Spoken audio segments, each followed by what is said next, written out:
Today I'm here at historic Rittenhouse town. How appropriate. I'm cooking in the bakehouse that was built in 1720 by David Rittenhouse's great-grandfather. David Rittenhouse was director of the US Mint and president of the American Philosophical Society, world-renowned clockmaker and astronomer. We're here today in honor of David Rittenhouse. I'll be making a French lentil salad, roast ground of pork with sweet potato and apples. Spectacular food and a taste of history.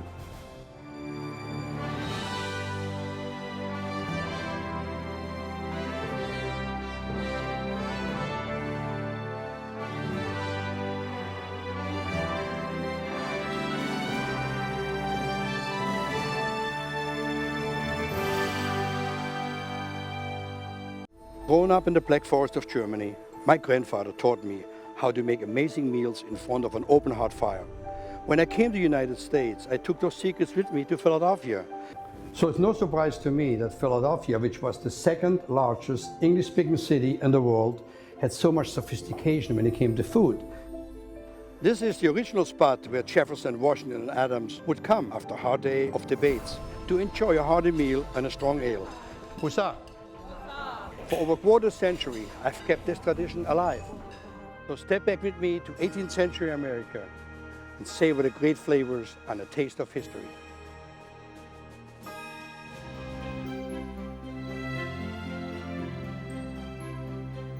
The first thing I want to make today has a lot of sentimental value because I used to make this dish many, many times in Europe. It's a dish that is familiar to many people because it utilizes petite green lentils that cook very quickly. But you must remember, the reason I adore this dish so much, just envision wintertime, dullness, nothing much green. This would have been a really quick green fix for anybody that desires color on his table. That's why I think so much about this particular dish. So those lentils have been soaked overnight. The lentils were imported and not easy to find by. Now you have American lentils, which are larger and more yellowish, very different from the French lentils. The particular recipe I'm making includes bacon, but you do not have to use bacon. You can also use cracklings of duck, chicken, anything works in there. There's really, again, no right or wrong. I have a little bacon on the fire. Let me go get it. That's good.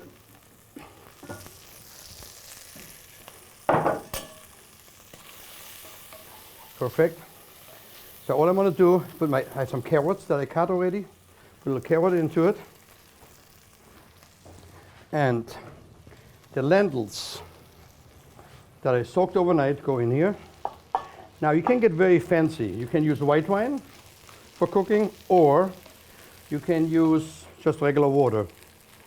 Put this in here. I have some little thyme. I have a bay leaf over here. And now I'm using white wine because in the Taste of History, it's all about how good things are. Put this white wine in there. The entire cooking time, by the way, for this is literally 5 to 10 minutes, depending how long you soak the lentils overnight. That's the trick. Put this back on the fire. David Rittenhouse was the protege of Benjamin Franklin, and after Benjamin Franklin, the most important scientist of the time.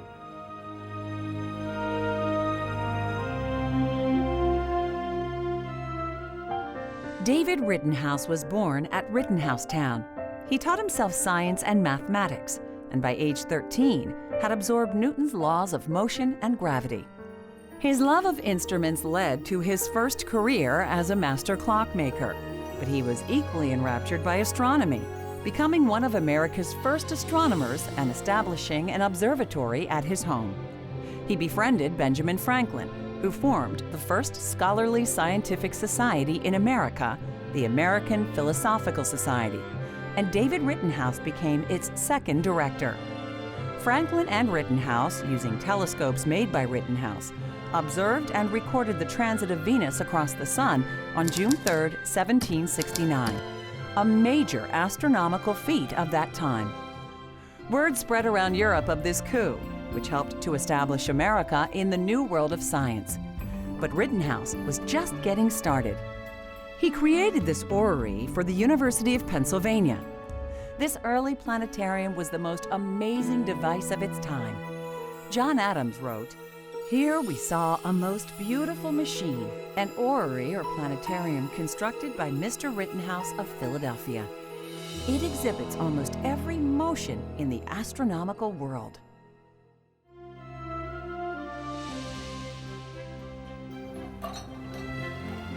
All right, so if you make the stuffing, any sandwich bread would do, French bread would do, or just any kind of a toast bread, and then just big pieces. One thing you have to remember, when bread is baked, the gluten falls asleep, literally, in the bread. So what you need to do is you need to warm up some milk. The milk, it doesn't need to be hot, it just wants to be warm.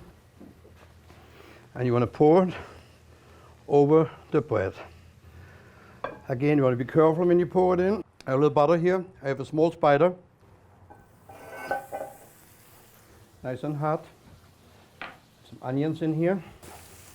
Anytime you use onion for any of the stuffings, let's say you prepare this for next day and you let it sit in there, your entire recipe could be ruined if the onion would spoil on you. Onions raw are okay when you immediately eat them. The moment you let it sit up, they have a tendency to spoil your dish. I have some mushrooms over here already. And the onions. Parsley is already chopped. Green onions goes in here. And let me get the onion quick. Just like so. Just a little saute. There it is. Now I want to make sure that this has a chance to sit up. By sitting up, meaning the stuffing's got to be moist. A little bit more milk.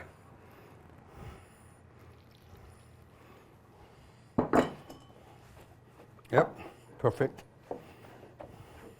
Now, some people add celery, all kind of stuff into it. There's again no right or wrong. Whatever you like later, and the stuff from your pork be perfectly put in there. I already made some ready to head it up for a little bit. So I'll take that over. I got my roast ground here. All I do now is I take the stuffing and I add it to the top of the ground. And again here, it depends how much stuffing you want or how little stuffing you want. But like so.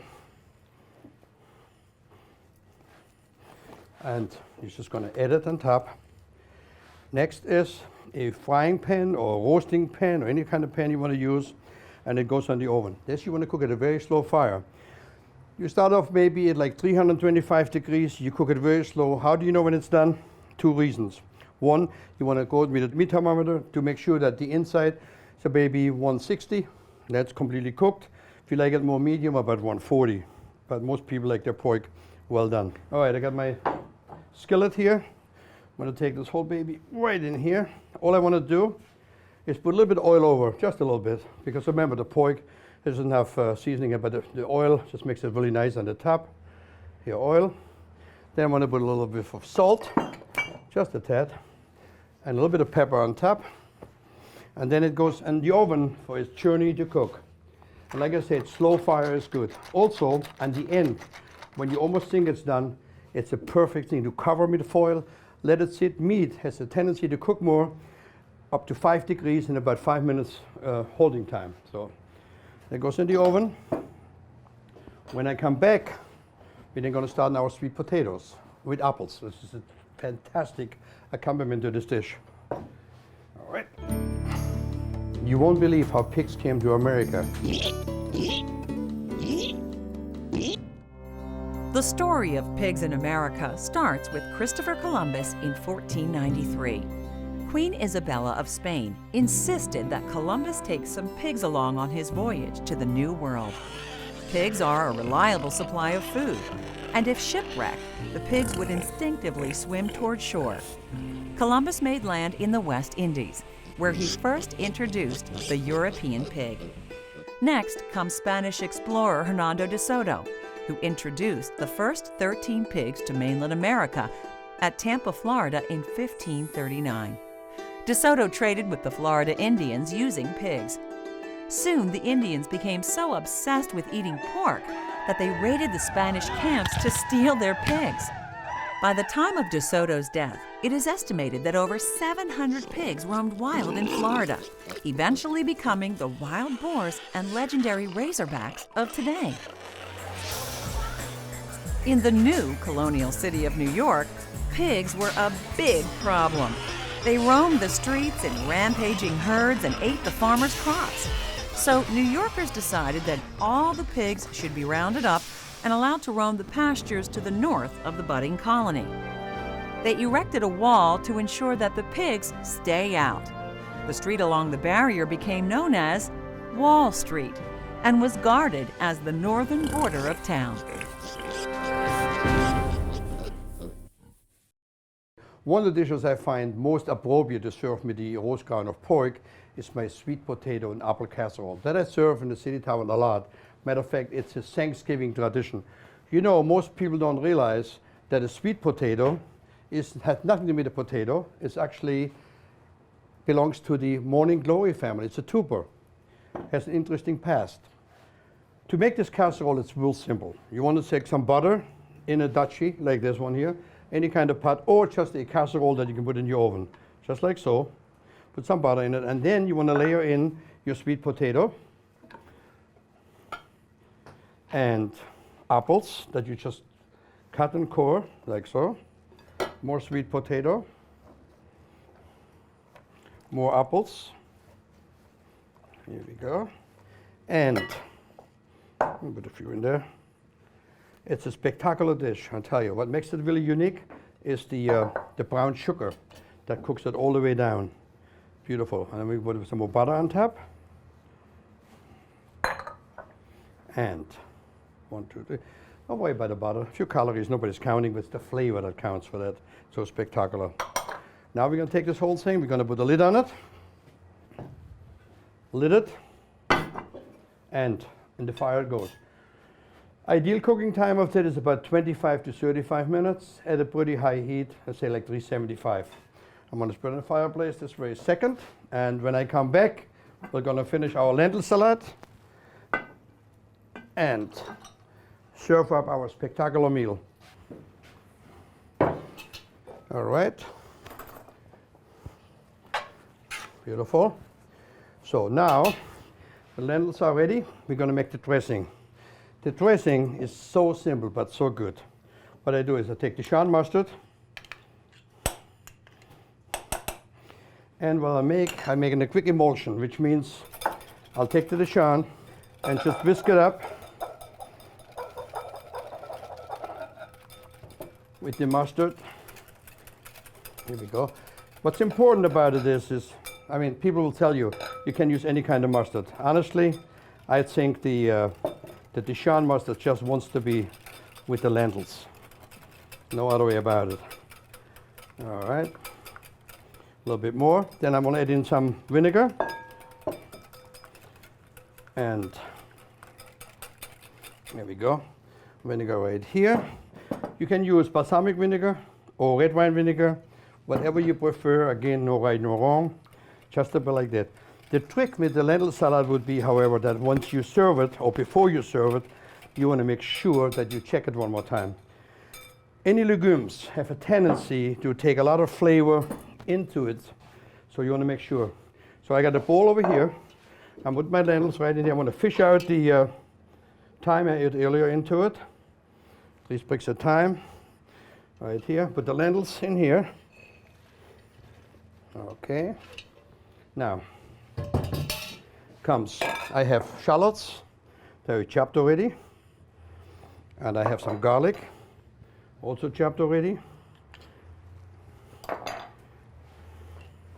Okay, what I gotta do for a second, I gotta do some fresh chives that go in here. Chives is very important for that because the onion flavor is what you really want. So here we go. And you know I cook a lot with chive. Just kidding. I just love it so much, especially in this dish. It makes a great flavor. So the chives, just chop it either way you like it. Here you go. Add it into it. I have some parsley and a little bit of other herbs together already in here. Put it in there. Want to make sure you be very generous with your pepper. Very generous. Nice black pepper in here.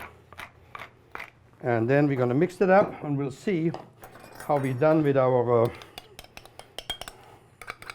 Okay, here we go. And we're just going to mix that beautiful. Bay leaf as well. And we'll taste it. We'll make sure that the seasoning is correct. Let's see right now here.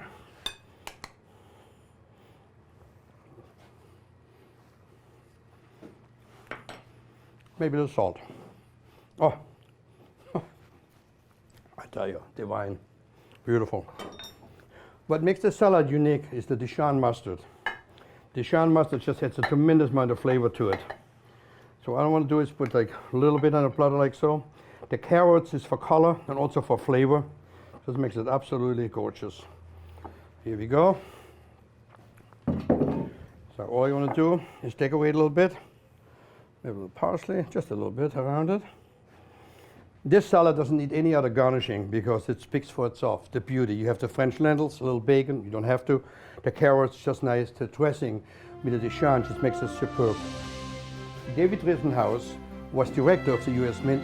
And he was appointed to be the first director of the United States Mint by President George Washington in 1792. And it opened in Philadelphia because Philadelphia was the capital. It took employees at the first United States Mint 3 years to make our nation's first 1 million coins. Today we can make 1 million coins here at the fourth United States Mint in about 30 minutes. Coins were made by hand in colonial Philadelphia. In fact, we have the first coin press on display. If you worked at the first United States Mint, you worked 6 days a week. You had Sundays off. You had to be in at 5 o'clock in the morning, and you worked until 8 o'clock at night. But you did get a break for breakfast and for supper. David Rittenhouse was a famous Philadelphia scientist and astronomer, and President George Washington appointed him as director of the first United States Mint in 1792. This is the original oil painting called Inspecting the First Coins, and in the painting are founding fathers, Alexander Hamilton, the first Secretary of the Treasury, President George Washington, Thomas Jefferson, the first Secretary of State, is wearing the red vest. Also, of course, is the first director of the Mint, David Rittenhouse, and he's presenting the nation's first coins to Martha Washington. Those coins were called half dimes, and they were made out of silver. And legend states that Martha Washington actually donated the family silverware to make those first coins. This gold ingot would have been placed by hand through the rolling machine and rolled back and forth until the ingot was the thickness of the finished coin. The metal sheets would have then been put through a blanking press, and that machine would have punched out the discs, which are called blanks. The dies would have been placed into the first mint press, and then each individual blank would have been placed on top of the dies. Rittenhouse had an enormous influence on 18th century America and helped, through his scientific prowess, to put our fledgling country on the world map.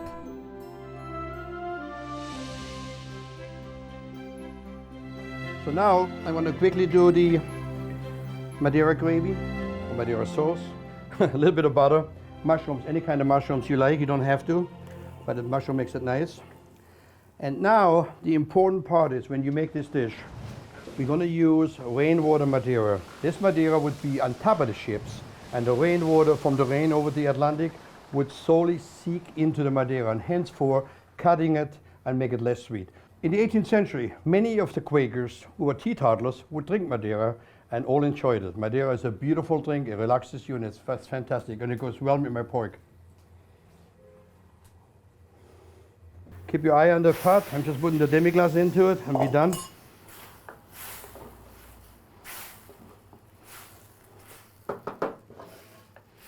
All right.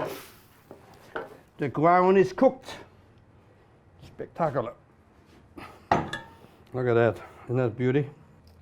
What a beauty. Beautiful. In a festive environment, most likely you should serve it like that, and the host on the table would carve it.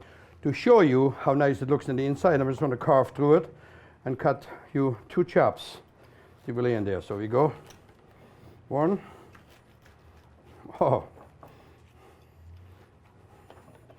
Beautiful.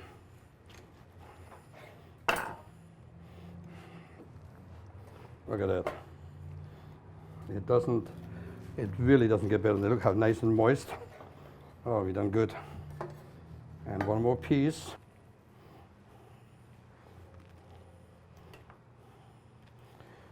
Okay, Madeira sauce that I have with the mushrooms.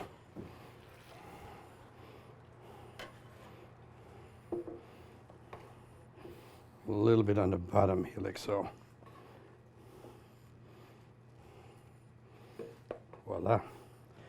If I serve that, what I always do, I serve little Madeira sauce on the side because the stuffing lends itself to get a little bit more Madeira sauce into it.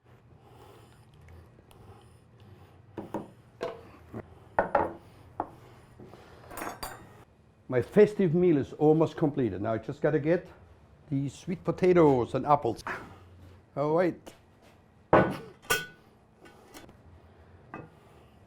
How nice is that? Beautiful. So all you want to do, plate it nicely. As you all know, the sweet potatoes came with Christopher Columbus. He discovered it, brought it, and became an American staple all over the tropics. But look at that. This dish, when I served it, and for the Thanksgiving meal, people just go absolutely crazy over it because it's just beautiful. The apples, the tartness of the apples, and the sweet potato and the brown sugar just makes it very, very exquisite. We have a lentil salad. We have the roast ground of pork with the stuffing. We got a sweet potato and apples, and obviously to complement this whole thing, a beautiful rainwater Madeira sauce with mushrooms. To David Rittenhouse that let me cook here in his bakehouse that was built in 1720. I salute you and I thank you very much for the opportunity to showcase 18th century at its finest.